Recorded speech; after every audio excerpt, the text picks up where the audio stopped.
Hi, I'm Stacy Smith with the Arkansas Department of Education, and I'm going to talk to you about distance learning and AMI. As we continue with the extended learning days for AMI, districts have to carefully consider the options that they have regarding distance learning. The department recently put out options for districts, and on this document you can see for grade 7 through all the way through grade 11 that you have some options available to you for distance learning. Many districts already have distance learning options set up in their districts. They have Google Classrooms, they use Blackboard, Canvas, and they're already rocking and rolling. Some of you don't.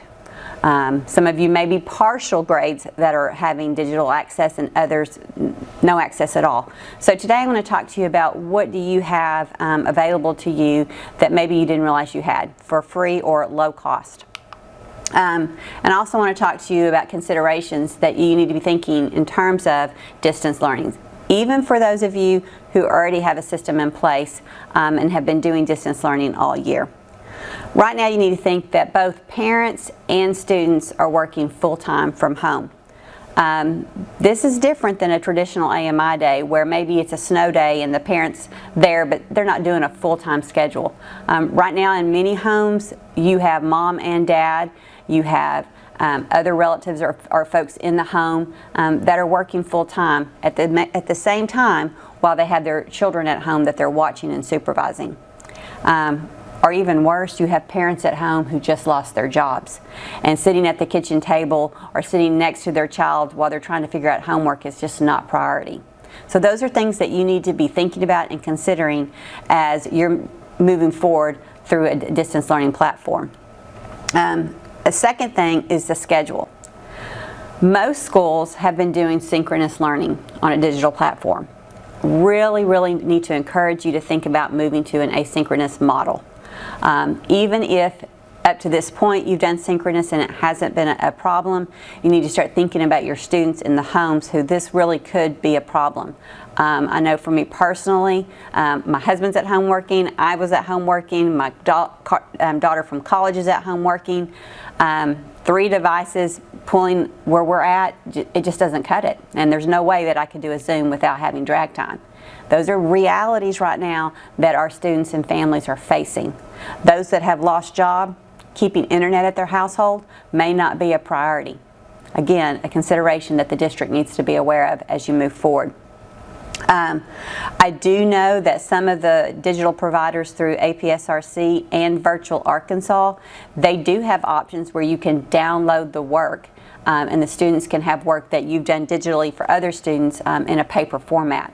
So again, you would need to talk to those providers about what options they have available to you. Things to think about: the number of devices. Commissioner Key shared a funny little video with us the other day about a parent who was saying, you know, distance learning is what's going to do us in here. And what she was joking about was she had one device and she had her kids fighting over it. That's a reality. They may have a computer at home, but they may have more than one student. And they may have more than one student who's supposed to be logging on with more than one teacher at the same time. Again, things districts have to carefully think about. Think about your schedule. Think about how you could alternate, change your schedule or mix it up. The department has given great flexibility in this area about focusing on the core. And electives don't necessarily have to go out through distance learning or even through an AMI packet. Focus on the core, get those core content classes completed this year. Teachers who teach the other non-core courses can assist the teachers with these classes. They can assist by making phone calls or determining who are the students who are most at risk. Figure out how your school can come together as a community and meet the needs of your kids during this time. Again, AMI for students without access, again, talk to your digital providers about options for downloading the work. Focus on core content. Students with disability and English learners, a digital platform is a great way to provide those services. There are multiple ways for accessibility features within a distance learning platform. Teachers can also modify or provide accommodations in the platform of the work. Okay, so if they need to modify the work that's in there, it allows them to focus on modifying for those kids instead of trying to create lessons for everybody. So there are some advantages to some content-only platforms that are currently available to you.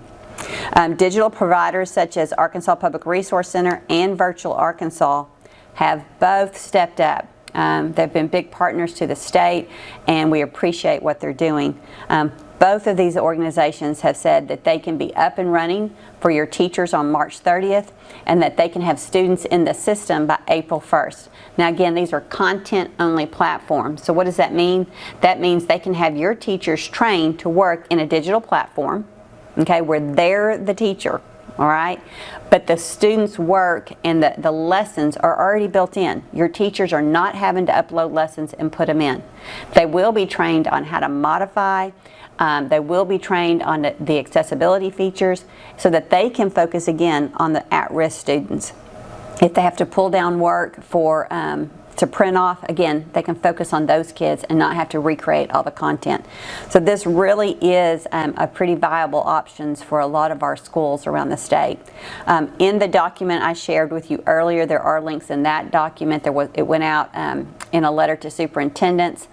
It'll be on the commissioner's memo, so you can click on the link and go directly to Virtual Arkansas or APSRC for the contact information, for pricing information, training information.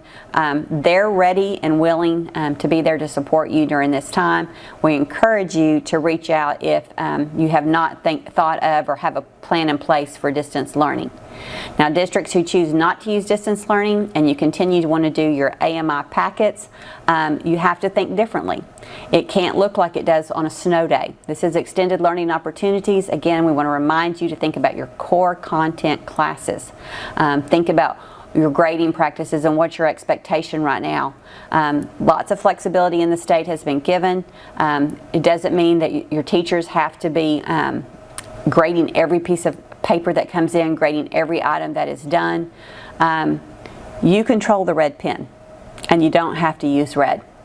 This is a time of great flexibility, and the goal is to support students and parents.